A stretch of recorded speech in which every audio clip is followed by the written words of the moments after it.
Hi అండి, అందరికీ నమస్కారం. నేను మీ మౌనిక అక్కని. ఓం నమ శివ టారో రీడింగ్ తీస్తున్నానండి.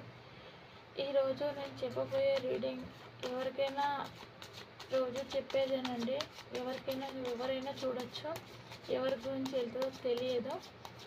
లవర్స్ చూడొచ్చు, ఫ్యామిలీ చూడొచ్చు, భర్త భార్యల గురించైనా, ఇంకా ఫ్రెండ్స్ గురించైనా, ఫ్యామిలీలో ఏదైనా గొడవలు, ఎటువంటి సమస్యలు ఉన్నా కూడా ఈ రీడింగ్ మీరు పూర్తిగా చూడండి. చూసిన తర్వాత మీకు నచ్చితే లైక్ చేయండి, షేర్ చేయండి. ఓకేనండి. ఈరోజు నేను చెప్పబోయే రీడింగ్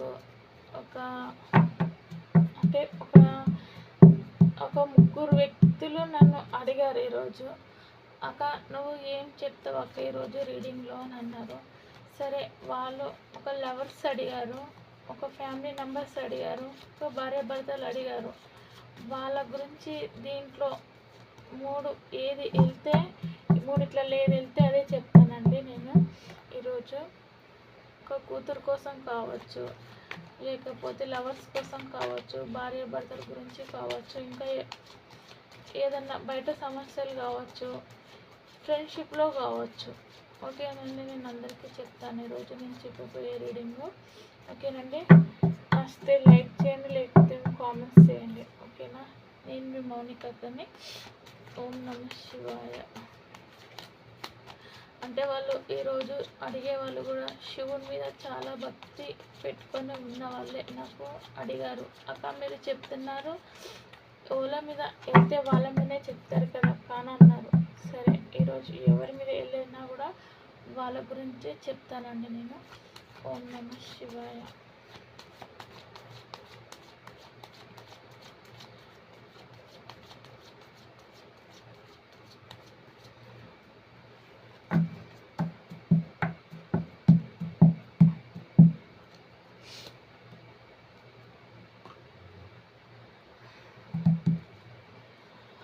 ఒక వ్యక్తి ఉన్నాడండి. ఆ వ్యక్తికి చాలా డబ్బు అంటే చాలా పిచ్చి అండి. ఆ డబ్బు వల్ల నేను ఇంతదాకా వెళ్తాను అనుకున్నాడు. ఆ డబ్బు గురించి సంపాదించడానికి చాలా విధాలుగా కష్టపడ్డాడు. అంటే చాలా పేద కుటుంబంలోకి వెళ్ళిన అతను ఈ రోజులో డబ్బుకు ఉన్న విలువ బయట లేదండి. డబ్బుకు ఉన్న విలువ అంటే నిజంగా డబ్బును చూసే విలువ భావిస్తారు. మనకు డబ్బు లేకపోతే మనకు విలువ ఇవ్వరు అంటారు. ఏమంటారండి, పెద్దలు అంటారు కదా, ఇది అందరికి తెలిసిందే. బెల్లం ఉన్నంతసేపే ఈగలు ఉంటారు, ఈగలు ఉంటాయి. బెల్లం అయిపోతే ఈగలు ఉండే అంటారు కదండి. ఇది పెద్దలు చెప్పిన మాటనే. అందుకని అతను బాగా నిర్ణయం తీసుకున్నాడు. ఎందుకంటే భార్యతో చాలా గొడవ అయింది. నువ్వు ఏం సంపాదన చేస్తావు, నేను సంపాదిస్తే నువ్వు తింటున్నావు అని చెప్పేసి చాలా గొడవలు పెట్టుకుంది. నువ్వు నాకేంది, నేను సంపాదిస్తాను, నీకు కావాల్సింది డబ్బులు, నగలు, నీకు ఇవన్నీ కదా, నీకు డబ్బే ముఖ్యం కదా, నేను డబ్బులు సంపాదిస్తాను అని చెప్పేసి గట్టి పట్టుదలతోనైనా బయలుదేరాడు. ఇదే డబ్బా అని చెప్పేసి అక్కడ వెళ్ళి దేవుణ్ణి వేడుకుంటున్నాడు. తండ్రి, నాకు ఎలాగనో నేను బయటకు వచ్చాను, నా భార్యని నేను చేతు కట్టుకొని వచ్చాను, అందరితోని ఇంట్లో గొడవ పడుతున్నది, నేను పెద్దింట్లోకి వెళ్ళి వచ్చాను, నేను పేదరికం ఇంట్లో పడ్డాను, మీకు ఏం గతి లేదు అని చెప్పేసి ఆ అబ్బాయిని చాలా చాలా బాధ పెట్టింది. సరే తండ్రి శివయ్య, నేను వేడుకొని నీ మీద బాధ్యత మీద నేను బయటకు వెళ్తున్నాను, ఇదే డబ్బు నేను సంపాదించి తీసుకురాగలుగుతానా అని చెప్పేసి అక్కడ తండ్రిని మొక్కుకొని అతను బయలుదేరుతున్నాడండి.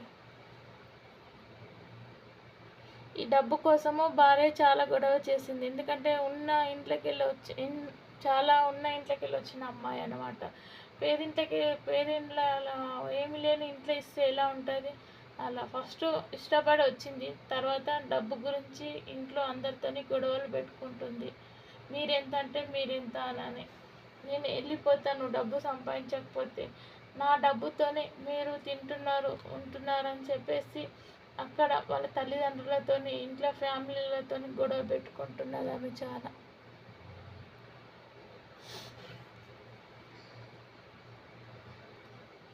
తండ్రి, ఇదే డబ్బు కదా తండ్రి, ఈ డబ్బుని నేను సంపాదిస్తాను అని చెప్పేసి అతను వెళ్ళాడు.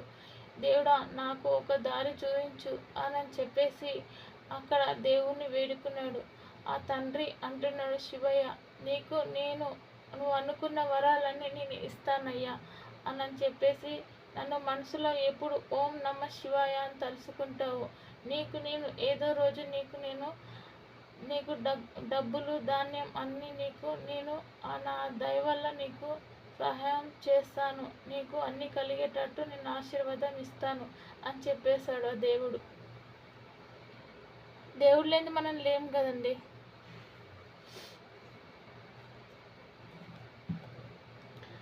సరే ఇక నేను బయలుదేరుతున్నాను.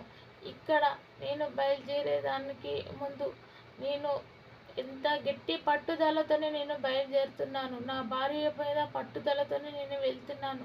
నన్ను పేదరికంలో అన్నది, నేను ఉన్న ఇంట్లోకెళ్ళి వచ్చినాను, నన్ను ఎలా నువ్వు పూజిస్తావు, నేను ఈ ఇంట్లో ఉండలేను అనని నా తల్లిదండ్రులని నా అక్క చెల్లెల్ని చాలా బాధ పెడుతుంది.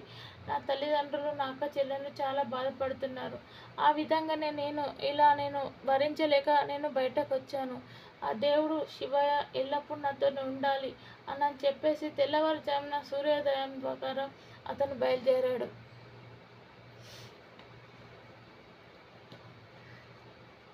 సరే అని అక్కడికి వెళ్ళి ఒక దగ్గరికి వెళ్ళాడు. నేను అందరి అయినా పోతా పోతా పోతా అంటుంటే ఒక దగ్గర ఆ దేవుడు ఒక పరీక్ష పెట్టాడు. నన్ను తలుచుకుంటాడా, ఆ దేవుడిని తలుచుకుంటాడు, అన్ని దేవుళ్ళు ఒకటే. సరే అక్కడికి ఆయన బయలుదేరేటప్పుడు ఒక ఊరిలో ఆగాడు. అక్కడ ఆ ప్రాంతంలో ఆగినప్పుడు అక్కడ కొంచెం నేను రెస్ట్ తీసుకుంటాను అనుకున్నాడు. అక్కడ కూడా జీసస్ మొక్కాడు. తండ్రి, నాయన, యేసయ్య మీరు ఉన్నారని అందరూ ఉంటారు, అందరి దేవుళ్ళు ఒకటే మీరు, నేను అనుకున్న విజయం నేను సాధించాలి, నా తల్లిదండ్రులు నా అక్క చెల్లెళ్ళు బాధపడద్దు, నేను ఉన్న ఇంట్లోకి వెళ్ళి తెచ్చుకున్నాను అమ్మాయిని, ఇష్టపడి పెళ్లి చేసుకొని తెచ్చుకున్నాను. ఈరోజు వాళ్ళని పెట్టే టార్చర్కి నన్ను చాలా పేదరికంగా ఉన్నావని నన్ను చాలా వేలంగా చూసింది, నన్ను అహంకారమైన మాటలు అన్నది. నేను పైకి రావాలని నేను వేడుకుంటున్నాను తండ్రి, నన్ను మీ ఆశీర్వాదం నాకు ఇవ్వాలని ఎల్లప్పుడూ మిమ్మల్ని వేడుకుంటాను తండ్రి యేసయ్య అనే జీసస్ని కూడా అడుక్కొని బయలుదేరుతున్నాడు. అతనికి పోతుంటే దేవుడు కూడా ఆయనకి ఏమంటారు దర్శనం ఇచ్చాడు. సరే వెళ్ళాడు. అక్కడికి వెళ్ళిన తర్వాత ఒక రాజు దగ్గర పని అడిగాడు. ఆ రాజు దగ్గర పని అడిగినప్పుడు సరే నీకు నేను పని ఇస్తాను, ఎందుకంటే చాలా పట్టుదలగా చెప్పుకున్నాడు. అక్కడ ఆయనకి చెప్పుకున్నాడు, అయ్యా నాది ఈ పరిస్థితిలో నా భార్య నన్ను అనుమానించింది, నన్ను ఒక చీపుగా, నన్ను ఒక చీట పురుగు లెక్క చూసింది. నేను ఇప్పుడు ఏమి చేయాలని నేను ఆలోచన కొద్దీ నేను నా డబ్బులు నగలు అన్నీ సంపాదించి నేను పెద్ద ఎత్తుకు ఎదగాలని నేను బయటకు వచ్చాను. అందుకని మీ ఆశీర్వాదం వల్ల నాకు ఎక్కడ పని దొరుకుతలేదు, నాకు ఒక పని చూపెట్టండి అయ్యా. నేను మీ దయ వల్ల నేను పైకి వస్తే మా భార్యకి నేను బుద్ధి చెప్పాలి, నా తల్లిదండ్రులను బాగా వేధిస్తున్నది, నా అక్క చెల్లెళ్ళని వేధిస్తుంది, ఇంట్లో వాళ్ళందరినీ టార్చర్ పెడుతున్నదండి. తండ్రి మీరే నాకు నా తండ్రి లెక్క చెప్పుకుంటున్నాను, నాకు ఏదన్నా ఒక పని ఇప్పించండి అంటే, అయ్యో బాబు నువ్వు ఎందుకు బాధపడతావు, ఇవి అందరింట్లో ఉన్న వాళ్ళే, అమ్మాయి ఉన్న వాళ్ళ ఇంట్లోకి వెళ్ళి వచ్చింది కాబట్టి ఆమెకి డబ్బు విలువ అనేది ఏందో అనేది తెలియదు, ఆమెకి మీ ఇంట్లో మీరు పెద్దవాళ్ళని తెలిసి కూడా చేసుకొని ఇప్పుడు ఆమె మిమ్మల్ని ఎంత చిత్రహింసపెట్టుడు కరెక్టు కాదు. నీకు నేను పని ఇస్తాను, నువ్వు సాధిస్తావు, నువ్వు అంతకన్నా గొప్పవాడు అవుతావు. అప్పుడు మీ భార్యకి బుద్ధి చెప్పు, అప్పుడు మీ భార్య నిన్ను కరెక్టు అనుకుంటుంది, అప్పుడు నన్ను గుర్తు చేసుకో అయ్యా, నువ్వు బాధపడకు, నేను పని ఇస్తానన్ను, అంతే సంతోషం అయ్యా, నీకు నేను ఎప్పుడు రుణపడి ఉంటాను అని చెప్పేసి ఆ అయ్యగారికి మొక్కుతున్నాడు. ఇతన్ని పోయి పని అడిగాడు. సరే ఒక పని ఇచ్చాడు. ఇచ్చిన తర్వాత ఆ పనిలో చేరాడు. సరే నేను ఈ పనిలో చేరాను, నేను ఇప్పుడు చాలా సంపాదనకి నేను చాలా సంపాదిస్తాను అనే ఆలోచన అదే మైండ్లో పెట్టుకున్నాడండి. అతను అలా భార్య అన్న మాటలు, నా ఇంట్లో నేను తల్లిదండ్రులను కాదని చేసుకొచ్చుకున్నాను ఉన్న అమ్మాయిని, నా తల్లిదండ్రులు చూసిన సంబంధం కాదు అని చెప్పేసి చాలా గొప్ప అమ్మ, గొప్ప ఇంట్లో పుట్టిన అమ్మాయిని నేను చేసుకున్నాను. కానీ నేను పేదవాడినని మర్చిపోయాను. అప్పుడు నాకు ఇప్పుడు నన్ను పేదవాడని గుర్తు చేసింది నా భార్య. నాకు నన్ను ఇంత ని ఇదిగా చూస్తుందని నేను అనుకోలేదు. నన్ను చాలా తక్కువ చూసేది. నన్ను ఏమంటే ఒక చీటి పురుగు లెక్క నన్ను చూసేదండి. అందుకే నాకు చాలా బాధ అనిపించింది. నన్ను బాధ పెడితే పర్వాలేదు, నా ఇంట్లో వాళ్ళని కూడా బాధ పెడుతున్నది. నేను డబ్బు సంపాదించి దాన్ని మొఖాన కొట్టి నేను ఏందనేది నిరూపించుకుంటాను. పేదోడు తలుచుకుంటే ఏది సాధించలేను అనుకున్నట్టు దానికి ఏందనేది చూపెడతాను అని గట్టిగా అక్కడ పనిలో చేరినాక ఆలోచిస్తున్నాడు. నేను ఎప్పుడు వెళ్ళి బుద్ధి చెప్పాలి అని ఆలోచిస్తున్నాడు. పని దొరికిందండి అతనికి.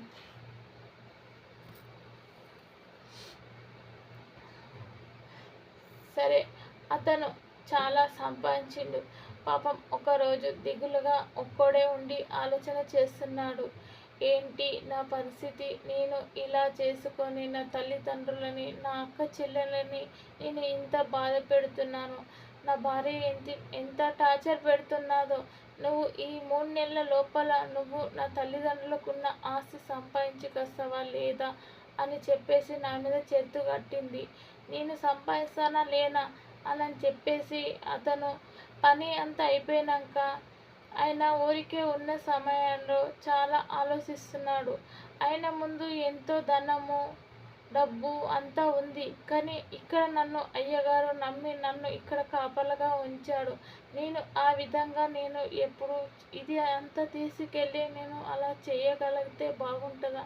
వద్దు, నేను తప్పుడు పనులు చేయను, దొంగతనం వద్దు, నేను కష్టపడి నేను పైకి వస్తాను. నన్ను నమ్మిండు అయ్యా. నేను నా శివయ్య దయ వల్ల నాకు పని దొరికింది. సరే అని ఈ పూటకి ఎలానో గడిపేస్తాను అని చెప్పేసి పని అంతా అయిపోయాక అక్కడ ఆయన ఆలోచిస్తున్నాడు. ఎత్తుకొని పోవడానికి అంత గొప్ప ఆయన పని అడిగిండండి. అన్నీ ఉన్నవైన దగ్గర పనిలో చేరాడు. ఆయనకి డబ్బు బంగారం ఎత్తుకపోవడానికి నిమిషం కాదు. కానీ నీతి నిజాయితీగా పని చేసుకోవాలని ఆలోచించి నేను పైకి రావాలని ఆలోచిస్తున్నాడు. ఇంత కష్టపడుతున్నాడు. సరే, ఈరోజు నీకు అతనికి శాలరీ నేను ఇస్తున్నానయ్యా. ఇదిగో నీతో పాటు పని చేసిన వాళ్ళకు కూడా నేను ఇస్తున్నాను. ఇదిగో నీకు ఈరోజు నీకు ఇంత బంగారం వచ్చింది, నీకు ఇన్ని నాణ్యాలు వచ్చినాయి, ఇదిగో అని చెప్పేసి అయ్యగారు ఇస్తున్నాడు. నువ్వు కష్టపడినందుకు నీకు ఇదిగో సగం నాణ్యాలు నీకు వచ్చినాయి, ఈ సగం డబ్బు నీకు ఇస్తున్నాను, ఇదిగో తీసుకో, భద్రంగా పెట్టుకో, సరేనా? నువ్వు మళ్ళీ ఉదయాన వెళ్ళు పనికి అని చెప్తున్నాడు. ఆయన చేసిన ఫలితానికి ఆయన అక్కడ అతనికి నగలు జోకి ఇస్తున్నాడండి. సమానంగా అక్కడ పనిచేసే వాళ్ళందరికీ ఇస్తున్నాడు. అయ్యా, నేను ఇంత కష్టపడతలేను అనుకున్నాను అయ్యా. నాకు ఇదే ఫస్ట్ టైం అయ్యా నేను ఈ నగలు వజ్రాలు చూడడం అని చెప్పేసి ఆయన ఇస్తుంటే తీసుకుంటా చెప్తున్నాడు. ఆయన కష్టపడిన దానికి కరెక్ట్గా ఆయన ఇస్తున్నాడు. ఈ వరాలు ఇస్తుంటే ఈ ధాన్యం నేను ఎప్పుడు చూడలేదు, ఇంత బంగారం నేను చూడలేదు, ఇట్లాంటి వజ్రాలు నేను చూడలేదయ్యా అంటున్నాడు. నువ్వు కష్టపడినందుకే నీకు ఇవన్నీ నేను ఇస్తున్నా అయ్యా, నేను ఉట్టి ఇస్తలేనని చెప్తున్నాడు. సరే, ఇంకేంటి అని ఇక్కడ వాళ్ళ తల్లిదండ్రులని వాళ్ళ భార్య ఏమని అడుగుతున్నది. వాళ్ళ బాబుని పట్టుకొని, నువ్వు ఏంటి నీ కొడుకు 3 నెలల్లో చెరుతు కట్టాడు, నా తల్లిదండ్రులకు ఉన్నంత ఆస్తి నేను సంపాదిస్తానని వెళ్ళాడు, నీ కొడుకు సంపాదిస్తాడా లేదా అని చెప్పేసి పాపం వాళ్ళు వయసు అయిపోయిన వాళ్ళండి. అయితే ఏమంటుందంటే, సంపాదిస్తారా లేదా అంటే, నువ్వు చేసుకునేటప్పుడు నీకు తెలియదమ్మా, మేము పేదవాళ్ళమని తెలుసు. నా కొడుకుని మేము ఎంతో అల్లారుగా పెంచుకున్నాం, ముద్దుగా పెంచుకున్నాం. మేము కష్ట సుఖాలు ఏందనేది తెలియకుండా మేము పొలాలల్లో గడ్డులల్లో మేము పని చేసుకొని మేము ఒక పేద రైతులం. మేము మా బాబుని అంతా బాగా పెంచుకున్నామమ్మా. నువ్వు మా బాబుని ఇష్టపడి పెళ్లి చేసుకున్నావు. నీకు తెలియదా పెళ్లి చేసుకున్నప్పుడు మేము పేదవాళ్ళమని అంటే, నేను తెలిసి చేసుకున్నాను, కానీ మీరు ఇంత నీచంగా ఉంటారని నాకు తెలియదు అంటే, నీకు మేమేమి తక్కువ చేసినాం తల్లి, నువ్వు మమ్మల్ని ఇంత ఎగతాళిగా చేస్తున్నావు, నా బిడ్డలను తిడుతున్నావు, నన్ను తిడుతున్నావు, నా కొడుకుని దూరం చేసావు, నా కొడుకుకి ఏమన్నా అయితే ఎట్లా అంటే, మీ కొడుకు సంపాదిస్తా అని చేతుగా వెళ్ళాడు, ఎందుకు వెళ్ళాడో అది నేను చూస్తాను, నా మీద చెట్టు కొద్దీ మా అమ్మ నాన్నకి ఎంత ఆస్తుందో అంత సంపాదిస్తాను వెళ్ళిండు అని చెప్పేసి వాళ్ళ అత్తమామతో గొడవ పెట్టుకుంటున్నారు. ఇది గొడవ పెట్టుకుంటుందండి. ఇదిగో చాలా పెద్ద మనుషులే అండి పాపం. వయసు అయిపోయింది, అక్కడ కూర్చున్నాడు, అక్కడ వాళ్ళ అత్తని వేధిస్తుంది. చాలా బాగా చూడండి. సరే వాళ్ళ తండ్రి ఏమంటున్నాడు, అయ్యో నా కొడుకుని మేము ఏదో పేద రైతులమని అని చెప్పేసి అల్లారు ముద్దుగా పెంచుకున్నాము, ఈరోజు నా కొడుకు ఎక్కడెక్కడో వెళ్ళి ఎంత కష్టపడుతున్నాడో ఏమో అని ఆ తండ్రికి నిద్ర లేకుండా అక్కడ పొలాల కాడికి పోయి ఆలోచన చేస్తున్నాడు. దేవుడా తండ్రి శివయ్య నువ్వే ఉన్నావు మాకు అని చెప్పేసి వాళ్ళు నమ్ముకున్న దేవుణ్ణి తలుసుకొని అక్కడ పొలం గట్టు మీద నిలబడి ఆలోచన చేస్తున్నాడు కొడుకు కోసం ఈ తండ్రి.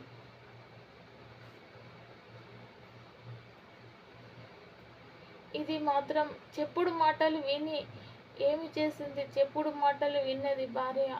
ఆహా ఇంకా ఏమి వస్తాడు రాడు అని చెప్పేసి వాళ్ళ అమ్మ చెప్పింది. ఏమని, ఒక నా కూతురు నన్ను కాదని చెప్పేసి మేము ఎంత మాకు సంపాదన ఉన్నది, మమ్మల్ని కాదని చెప్పేసి ఆ పేదవానితో వెళ్ళింది, ఈరోజు అక్కడ గంజి నీళ్ళు వాళ్ళకి తినడానికి కూడా లేకుండా ఉంది అని చెప్పేసి ఒక అంటే ఉంటారు కదండి, ఒక ఒక మనిషి ఏమంటారు, అన్ని పురుగులలో ఒక చీట పురుగు ఉంటుంది అంటారు, అట్లనే మనుషులలో కూడా ఒక పురుగు ఉంటుంది.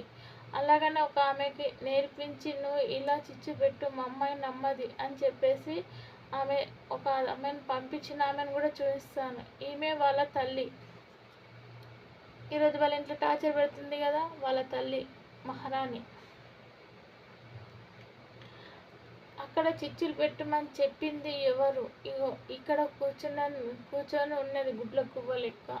అంటే ప్రతిదానికి డబ్బు ఇస్తే ఏ పని అయినా చేస్తుంది, డబ్బు కోసం వెనుక ముందు ఆమె ఆలోచించది, డబ్బు కోసం నేను ఏదైనా చేస్తాను, నాకు కావాల్సింది డబ్బు, అమ్మ నువ్వు ఎలా చెప్తే నేను అలా చేస్తాను, సరే మీ కూతురికి వెళ్ళి నేను అన్నీ చెప్తాను అని చెప్పేసింది. అసలుకి వెళ్ళింది ఫస్ట్ ముహూర్తం ఈవిడ, వాళ్ళ అమ్మ చెప్పింది ఇక్కడ కూర్చుంది ఒక చీట పురుగు, చాలా వింతగలైన మనిషి ఈమె. సరే వెళ్ళింది, అన్నీ ఆమె మైండ్లో అన్నీ నింపింది చేసింది, వచ్చి మళ్ళీ ఎప్పట్లెక్క కూర్చుంది, నాకు డబ్బే ముఖ్యం తల్లి, నువ్వు చెప్పినట్టు నేను చెప్పాను, నా డబ్బు నాకు ఇచ్చేయని చెప్పింది. ఏం తెలియని వెళ్ళిపోయే లెక్క వస్తుంది ఇక్కడ.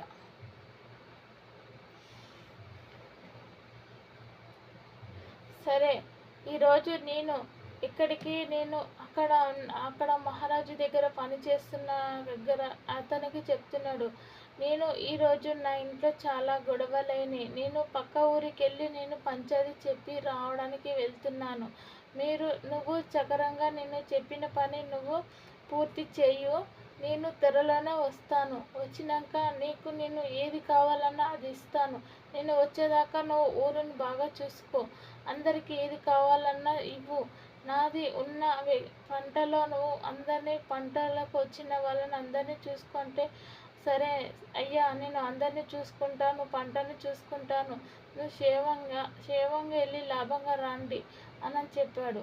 సరే నేను బయలుదేరుతున్నాను, ఇక్కడ నువ్వు బాగా చూసుకో, ఊర్లే వచ్చినాక నీకు నేను ఏంటో అని ఆలోచించి నీకు అన్నీ ఇస్తాను, నేను వచ్చేదాకా నువ్వు నా ఊరిని చూసుకునే బాధ్యత నీకు అని చెప్పి అయ్యగారు చెప్పి వెళ్తున్నాడు అతనికి.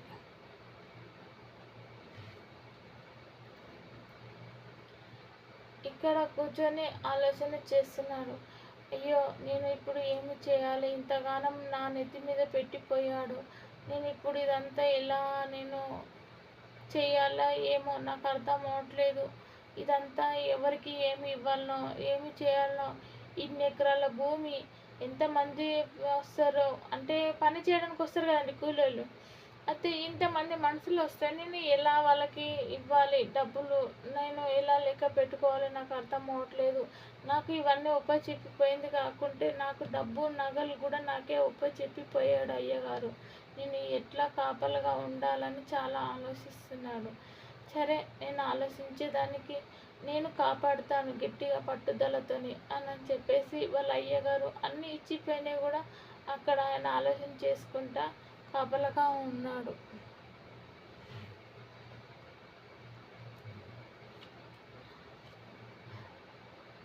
అక్కడికి ఒక అతను వచ్చాడు. మీ అయ్యగారు ఎటు వెళ్ళాడు అని అంటే, మా అయ్యగారు పక్క ఊరికి వెళ్ళాడు, పంచాయతీ ఉంది, నేను చెప్పి వస్తాను అని వెళ్ళాడు. ఒక 2 రోజుల తర్వాత వస్తానన్నాడు అయ్యా అని ఈ అయ్యగారికి చెప్తున్నాడు. అవునా, ఈరోజు నాకు చాలా పని ఉంది. నాకు మా ఊరికి రాకుండా అందరి జనాలను ఇక్కడనే పిలుచుకున్నాడు. నువ్వు తీసుకొని వచ్చి ఈరోజు నా ఊర్లో పని చెయ్యాలి, ఇక్కడ ఆపేసి అంటే, అయ్యా నువ్వు అలా మాట్లాడకు, నాకు మా అయ్యగారు చెప్పిన పని నేను పూర్తి చేసిన తర్వాతనే నేను వస్తాను, నేను అప్పటిదాకా నేను రాలేను అని చెప్తున్నాడు.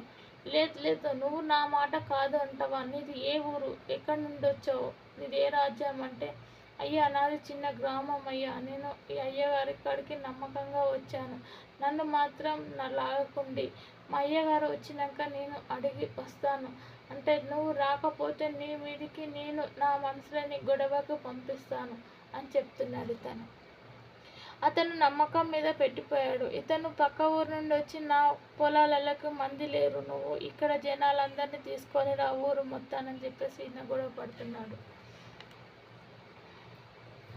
సరే, నువ్వు ఎంత చేసినా కూడా సరే, నువ్వు రానందుకు నీకు ఎన్ని ఏమంటారు, నువ్వు రాకపోతే నీకు ఏమి ఆ వాయిదాలు పంపిస్తాను, వీటితోని గెలిచి వస్తావా అని ఆయనతోని గొడవల మీద కూడా కత్తులు అన్ని కటార్లు పంపించాడు. సరే, ఆ రాత్రి అతను ఆయన అందరితోని గొడవ పడి అతను గెలిచాడు.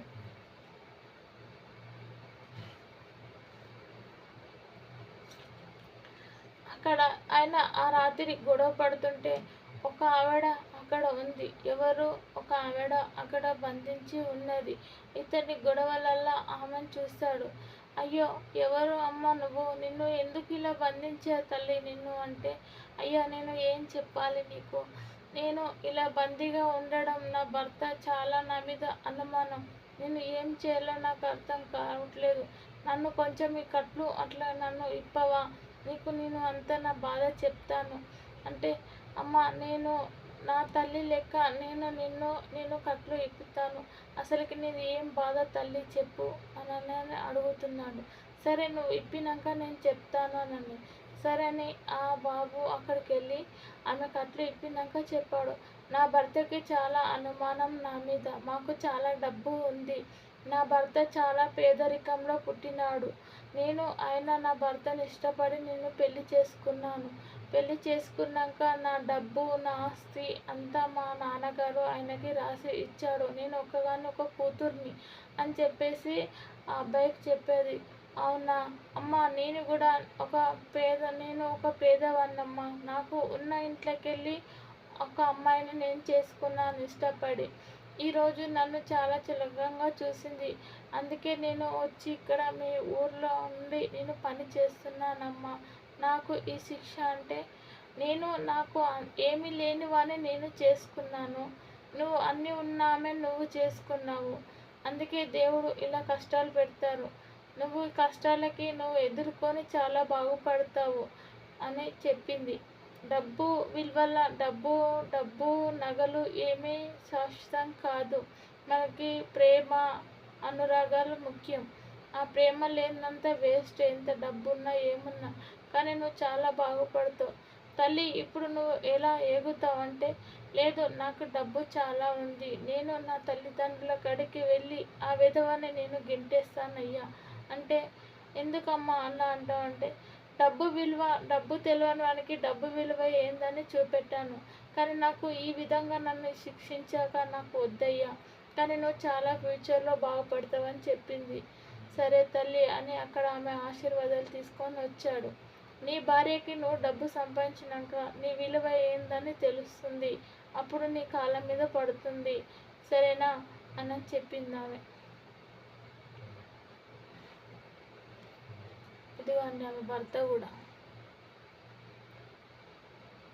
ఏమి లేనోన్ని చేసుకుంటే డబ్బు ముఖ్యం అని చెప్పేసి ఏమి లేనోన్ని చేసుకుంది. చాలా డబ్బున్న అమ్మాయి చేసుకున్న తర్వాత ఏముంది, ఆ అమ్మాయిని ఒక బందీ లేక చూశాడు. మనకి ఇంత అహంకారం, ఇగో.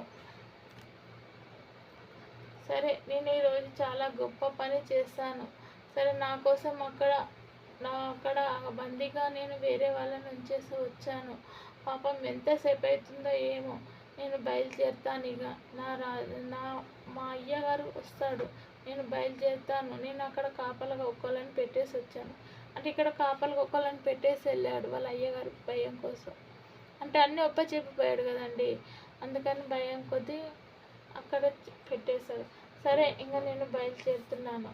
అక్కడ ఆమెకి చెప్పాడు, అమ్మ నేను బయలుదేరుతున్నాను అంటే క్షేమంగా వెళ్తావు, నీకు మంచి జరుగుతుంది అయ్యా, నువ్వు బయలుదేరండి, నువ్వు చేసిన రుణం నీకు ఎప్పుడు, నా ఆశీర్వాదాలు కూడా నీకు ఉంటాయి అని చెప్పింది. సరే తల్లి నేను వెళ్తున్నానని చెప్పేసి మళ్ళీ ఆ ఊరికి బయలుదేరాడు. ఆ తల్లి చెప్పింది, మీరు భార్యాభర్తలు ఎప్పుడైనా అన్యాయంగా కలిసి ఉంటారు, మీ భార్య నీతోనే కలిసి ఉంటుంది. నువ్వు డబ్బు సంపాదించినాక నీ భార్య నీతోనే ఉంటుంది, తక్కడిలో సమానంగా నీతో పాటే ఉంటుంది. డబ్బు విలువ ఏందనేది నీ భార్యకి తెలుస్తుంది. నువ్వు క్షేమంగా వెళ్ళిరా నాయనా అని చెప్పింది. ఆ అమ్మ చెప్పినట్టే భార్యాభర్తలైతే అన్యాయంగా ఉంటారని వెళ్ళింది. ఎవరు విడతీయలేరు వీళ్ళని. సరే ఇక్కడ గట్టి పట్టుదలతోని కూర్చొని ఉన్నాడు అతను. ఏంటి నా భార్య ఇంత మార్పులోకి వచ్చింది, నేను మళ్ళీ ఈ స్థితిలోకి వచ్చాను ఏంటి, నా భార్యకి ఎవరు నేర్పించారు ఏంది అని అతను ఆలోచిస్తున్నాడు. అంటే నేను గట్టి నిర్ణయం తీసుకున్నాను, నా భర్త సాధిస్తాడా లేదా అని అనుకుంటుంది అక్కడ. సరే సాధిస్తాడు అని చెప్తున్నాను. కార్స్ చూస్తున్నాను. సరే ఇంత డబ్బుని నేను సంపాదించాను, ఈరోజు నేను ఇంటికి బయలుదేరుతున్నాను. నేను ఈ డబ్బుని అంతా తీసుకెళ్ళి ఇంటికాడ ఇవ్వాలి అని అనుకుంటున్నాను. నేను అనుకున్నదంతా నా భార్య గురించి, నా భార్య నన్ను ఎన్ని మాటలు అన్నదో, నా ఫ్యామిలీని ఎన్ని మాటలు అన్నదో. ఇప్పుడు నేను ఈ డబ్బును తీసుకొని ఇంటికి వెళ్తాను, నాకు రాజుగారు ఇచ్చారు, ఇదంతా ఏమి చేయాలి, ఎలా చేయాలి అని చెప్పి ఆలోచిస్తున్నాడు. తీసుకెళ్ళి దాన్ని ముఖాన కొడతాను అని చెప్పేసి నిలువెత్తు బంగారం, డబ్బు, ధాన్యం అంతా ఇచ్చాడు ఆయన కష్టపడ్డందుకు. సరే ఇక తీసుకొని వెళ్తానని చెప్పి ఆయన సంపాదించిన దానికి అంతా రెట్టింపులు ఇచ్చాడు ఆయన. ఇలా ఉంటుంది సంపాదిస్తే. ఇక ఇంటికి బయలుదేరుతున్నాడు. ఇంటికి బయలుదేరేసి ఇదిగో నేను రాజుగారు అక్కడ ఆయన ఇచ్చిండు అంతా. అయ్యగారి దగ్గర పని చేసిన తర్వాత డబ్బు, నగలు, ధాన్యం అంతా తీసుకొని వెళ్తున్నాడు. తీసుకొని వెళ్ళిన తర్వాత వాళ్ళ అమ్మకి అంటున్నాడు, అమ్మ నేను అంతా సాధించి తీసుకొని వచ్చేసానమ్మా, ఈరోజు నేను డబ్బు సంపాదించాను, డబ్బు ఉంది, నగలు ఉన్నాయి, బంగారం ఉంది, ధాన్యం ఉంది, తినేంత ధాన్యం ఉంది, అంతా సంపాదించాను. వాళ్ళ చెప్పు దానికి, నేను ఇప్పుడు దానితో నేను మాట్లాడదలుచుకోలేను అమ్మా. ఇదిగో మనని ఎంత చులకంగా చూసిందో, ఎన్ని మాటలు అన్నదో, నా వల్ల మీరు చాలా బాధపడ్డారు అని చెప్పేసి వాళ్ళ అమ్మకి చెప్తున్నాడు. ఇదిగో దానికి డబ్బు దాని ముఖాన కొట్టు, ఇదిగో బంగారం దాని ముఖాన కొట్టు, వాళ్ళకన్నా ఎక్కువ సంపాదించుకొచ్చినాము, ఇప్పుడు కూడా మనం చాలా ఉన్న వాళ్ళము, మనల్ని తక్కువ చేసి మాట్లాడొద్దని చెప్పు, ఒక పని మనిషి లెక్క చూడు అని వాళ్ళ అమ్మకి చెప్తున్నాడు. అయితే వాళ్ళ అమ్మ అంటుంది, అలా అన్నకురా, నీ గురించే చెప్పింది, నాకు అంతా కోడలి పిల్ల చెప్పింది, మనం కూడా ఎదగాలి అత్తయ్య. నేను గొప్ప ఇంట్లోకెళ్ళి నేను వచ్చాను. నేను వచ్చేటప్పుడు నువ్వు ఏమీ లేకుండా వెళ్తున్నావు వాళ్ళ ఇంట్లోకి. వాళ్ళు గంజి నీళ్ళు తాగి బతికే వాళ్ళని నా తల్లిదండ్రులు మిమ్మల్ని చాలా ఎగతాళిగా మాట్లాడారు. నేను మీ అబ్బాయిని రెచ్చగొట్టాను. అందుకే నాకు సరే దూరమైనా సరే నీ 3 నెలలు 4 నెలలు అని చెప్పేసి నేను మీ మీద మీ మీ కూతుర్లని మిమ్మల్ని మావయ్యని అందరినీ బాధ పెట్టాను. మీ అబ్బాయి బాగా ఎదగాలి, మా తల్లిదండ్రుల కన్నా ఎక్కువ సంపాదించాలి, వాళ్ళకన్నా గొప్పగా బతకాలని నేను తిట్టాను అత్తయ్య అని తర్వాత నీ భార్య నాకు చెప్పింది. అది అర్థం చేసుకోరా అని అంటే, అవునా సరే అమ్మ, నా భార్య దగ్గర ఇంత గొప్ప మనసు ఉందని నేను అనుకోలేదమ్మా. నేను ఉన్న వాళ్ళ ఇంట్లోకి వెళ్ళి చేసుకొని వచ్చినాను. ఇంత అహంకారం చూపెడతానని నేను అనుకోలేదమ్మా. కానీ ఈరోజు నా భార్య వల్ల నేను చాలా గొప్పవాడిని అయినానమ్మా అని చెప్పేసి వాళ్ళ అమ్మకి చెప్పుకుంటున్నాడు. తెచ్చిచ్చాడండి ఇంత బంగారం, డబ్బు అని సాధించాడు. నేను తప్పుగా అనుకున్నాను, చాలా తప్పుగా నేను అనుకున్నాను. నా తప్పులు నన్ను క్షమించు. నువ్వు చాలా గొప్ప ఇంట్లో పుట్టినావు అమ్మాయివి. నువ్వు నన్ను ఇలా తిడితే నేను ఏమనుకున్నానంటే నన్ను ఇష్టపడి పెళ్లి చేసుకుంది అనుకున్నాను. కానీ నన్ను వెనుక సిరి నువ్వు అన్న మాటలని గుర్తుపెట్టుకున్నాను. నన్ను ఎగతాళి చేయాలని నువ్వు నన్ను పెళ్లి చేసుకున్నావని నేను అనుకున్నాను. నీ మీద ఎన్నో తప్పుడు ఉద్దేశాలు నేను నిర్ణయం తీసుకున్నాను. ఏంటో ఉన్న అమ్మాయిని చేసుకొని వచ్చి నేను నా తల్లిదండ్రులని, నా అక్క చెల్లెళ్ళని, నా ఫ్యామిలీని బాధ పెడుతున్నానని అనుకున్నాను. కానీ నువ్వు మీ అమ్మ నాన్న సంపాదన కన్నా ఎక్కువ సంపాదించాలని నన్ను ఇలా మాటలు మాట్లాడావని నాకు తెలియదు. నీ మనసులో నీ మనసులో ఇంత మంచి మనసు ఉందని నేను అనుకోలేదు. నన్ను క్షమించు అని నేను అడుగుతున్నాను. కానీ ఏ భార్య కూడా ఇంత పేదింట్లోకి వచ్చి, అంత గొప్ప ఇంట్లోకి వెళ్ళి వచ్చి, ఇంత పేదింట్లోకి వచ్చి నన్ను కూడా ఇంత గొప్పగా చూడాలనుకున్న మనుషులు ఈ రోజుల్లో కూడా ఉన్నారా అని నేను అనుకున్నాను. కానీ నువ్వు నాకు దొరకడం ఎంతో అదృష్టం. ఆ అదృష్టాన్ని నేను పొడగొట్టుకోను. నన్ను క్షమించు. నేను చాలా ఊహించుకున్నాను. నేను అనుకున్నాను నిన్ను వదిలేయాలి అనుకున్నాను. నాకు డబ్బు అన్నీ సంపాదించాను, ఇంకేంటి దాన్ని వదిలేయాలని నా మనసులోకి వచ్చింది. కానీ నీ మనసులో ఇంత గొప్ప మనసు ఉందని నేను అనుకోలేదు. మీ తల్లిదండ్రుల కన్నా ఎక్కువ స్థాయిలో బతకాలి, సంపాదించాలని నన్ను తిట్టావు. కానీ నువ్వు నన్ను తిట్టినందుకు నా గురించి అని నేను ఆలోచించలేకపోయాను. నా తల్లిదండ్రులని నన్ను బాధ పెడుతున్నావని అనుకున్నాను. నేను అదే చేతి మీదకి వెళ్ళిపోయి నేను సంపాదించాను. కానీ నువ్వు నా మీద నమ్మకం కొద్దీ నన్ను తిట్టావు, నా భర్త బాగుండాలని. కానీ తప్పుగా నిన్ను అర్థం చేసుకున్నాను. నన్ను క్షమించు అని భార్యని అర్థం చేసుకొని ఇద్దరు తెచ్చిన నగలు, డబ్బు భార్యకిచ్చి అన్యోన్యంగా సంతోషంగా బతుకుదాం. ఇంకా మనకి ఏమీ లేదు అని ఏమీ లేదని అనుకోకుండా మనకి అన్నీ ఉన్నాయి. ఇక మీట మనం పిల్లలతోని, మన సంతానంతోని మనం హ్యాపీగా బతికేస్తాం. మీ తల్లిదండ్రులను కూడా చూసుకో, నేను వద్దు అనను. సరేనా? ఇప్పుడు పోయి చెప్పు మీ తల్లిదండ్రులకి నా భర్త సంపాదించిండని చెప్పేసి. ఇంకా మీట మన సంసారం హ్యాపీగా ఏమంటారండి, ముందుకు నాకు చెప్పస్తలేండి. ఇంకా మన సంసారం బాగా ముందుకు సాగాలని కోరుకుంటున్నాను. ఇదే నేను కోరుకునేది. మనకి పిల్ల పాపలతో చల్లగా మనం ఉండాలి. నేను నమ్ముకున్న శివయ్య నాకు ఎప్పుడు మేలే చేశాడు. నాకు ఆ తండ్రి ఆజ్ఞ లేనిది నేను ముందుకెళ్ళలేను. ఫస్ట్ ఆ దేవుడి కాడికి వెళ్ళి దర్శనం చేసుకొని వద్దాం. మనకి బిడ్డలు ఇవ్వాలని అన్నీ ఇచ్చాడు. మన బిడ్డల కోసం కూడా తండ్రి దగ్గరికి వెళ్ళి మనం దర్శనం చేసుకొని వద్దాం. ఓం నమః శివాయ. నన్ను క్షమించమ్మా అని భార్యను వేడుకుంటున్నాడు. తెచ్చినన్ని భార్యకి ఇచ్చాడు. ఇప్పటి నుండి మనం కాపురం బాగా చేసుకుందాం. నీకు అన్ని విధాలుగా నేను సంపాదించాను. నిన్ను తప్పుగా అనుకున్నందుకు నన్ను క్షమించు. కానీ ఇప్పుడు ఉన్న కాలంలో ఇలాంటి భార్య అందరికీ దొరికితే చాలా బాగుపడతారు అని నేను అనుకుంటున్నాను నా మనసులో. కానీ నీ దగ్గర ఇంత మంచి మనసు ఉందని నేను అనుకోలేదు. నన్ను క్షమించు అని పదే 10 సార్లు 100 సార్లు అడిగాడు. సరేనండి, నేను క్షమించాను. మీరు బాగుపడాలని నేను మిమ్మల్ని తిట్టాను, చేశాను. నా తల్లిదండ్రుల కన్నా ఎక్కువ మీరు మంచిగా ఉండాలని నేను మిమ్మల్ని వేడుకున్నానండి. నిన్ను ఏమన్నా కష్టపడితే నన్ను క్షమించండి. మిమ్మల్ని ఏదైనా బాధ పెట్టిన మాటలంటే క్షమించండి అని భార్య అడుక్కున్నది. లేదు, ఇద్దరం అనుకోవద్దు. ఈరోజు మనం చాలా గొప్పవాళ్ళం, మనం కాపురం చాలా బాగా చేసుకుందాము అని చెప్తున్నానండి. చాలా అన్యాయంగా వాళ్ళు కలిసిపోయారు. చూసారండి ఈరోజు ఇలా అంటే ఒక పేరింట్లోకి వెళ్ళి అమ్మాయి వచ్చింది అంటే ఆ బాబు పేరింట్లోకి వెళ్ళి ఒక అమ్మాయిని పేదరకంగా అంటే ఈ అబ్బాయి ఏమీ లేకుండా ఉన్నాడు. అమ్మాయి చాలా ఉన్న అమ్మాయి.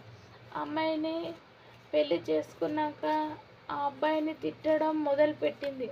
ఎందుకు తిట్టింది అనే కారణం కూడా ఇందాక చెప్పాను కదా, నువ్వు చాలా బాగా సంపాదించాలి, నా తల్లిదండ్రుల కన్నా ఎక్కువ సంపాదన నువ్వు సంపాదించాలి అంటే వాళ్ళ తల్లిదండ్రులు అన్నాడు, నువ్వు లేనివాడిని చేసుకుంటున్నావు, నువ్వు ఎలా బాగుపడతావు, నీకు అదే గతి, వాళ్ళు గంజి నీళ్ళు తాగి పూట తినే వాళ్ళని చేసుకుంటున్నావు, మా మాట కాదని.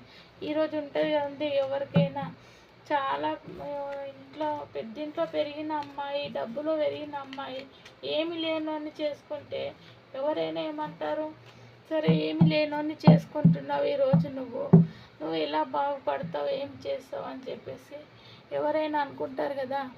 అదేవిధంగా వాళ్ళ తల్లిదండ్రులు కూడా నువ్వు ఏమి లేనోని చేసుకున్నావు అని, నువ్వు ఎలా బతుకుతావో ఏం చేస్తావో మాకు తెలియదు అని చెప్పేసి ఎంత అమ్మాయిని టార్చర్ అంటే ఇనరని మాటలు తిట్టారు.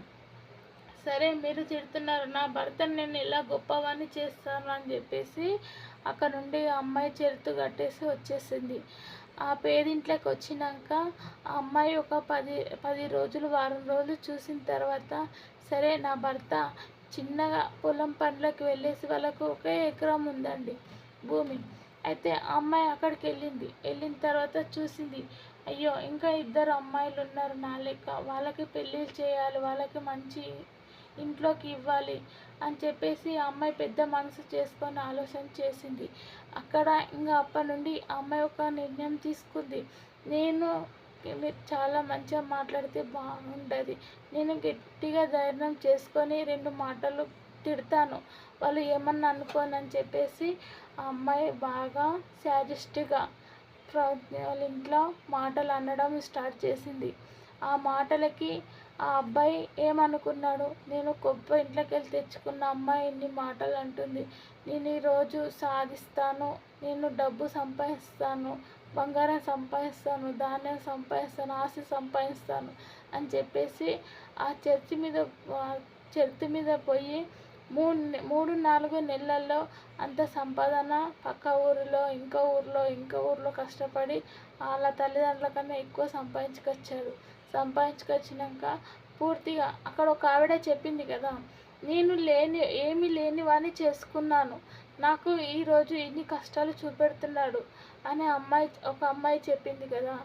అయ్యో ఇలా ఉంటుందా కష్టాలు అంటే, ఏమీ లేనివాడిని చేసుకున్న తర్వాత అమ్మాయి కష్టాలు ఏందనే చూపెట్టాడు. అదే ఉన్న అమ్మాయిని చేసుకున్నాక ఆ అమ్మాయి ఎలా నా భర్త పైకి రావాలి, నా కుటుంబం ఎలా పైకి రావాలని చెప్పేసింది. అలాగనే ఈరోజు అమ్మాయిలకు కూడా చెప్తున్నాను, ఎంత చదివినా, మీరు ఎంత పెద్ద జాబ్ చేసినా, మీ తల్లిదండ్రులు ఎంత సంపాదించి మీకు ఎంత పెద్ద చదువులు చెప్పించినా, మీరు ఎంత పెద్ద జాబులు చేసినా, ఎంత ఉన్నా కూడా, మీరు ప్రేమించి పెళ్లి చేసుకున్నా, అరేంజ్ మ్యారేజ్ చేసుకున్నా కూడా, ఒక పేదింట్లోకి పోయినాక ఇంకా ఆ భర్తని ఎలా పైకి తెచ్చుకోవాలా, ఏ రకంగా తెచ్చుకోవాలా అని ఆలోచన చేసి కొంచెం గట్టి మనసు చేసుకొని ఇలా ఆ అమ్మాయిలకు ఆలోచించిండ్రనుకో, చాలా గొప్ప వాళ్ళు అవుతారు. అర్థమవుతుందా? మీకు నచ్చితే లైక్ చేయండి, లేకపోతే కామెంట్ చేయండి. సరేనండి, ఉంటాను. అందరికీ నమస్కారం. నేను మీ మౌనిక అక్కని.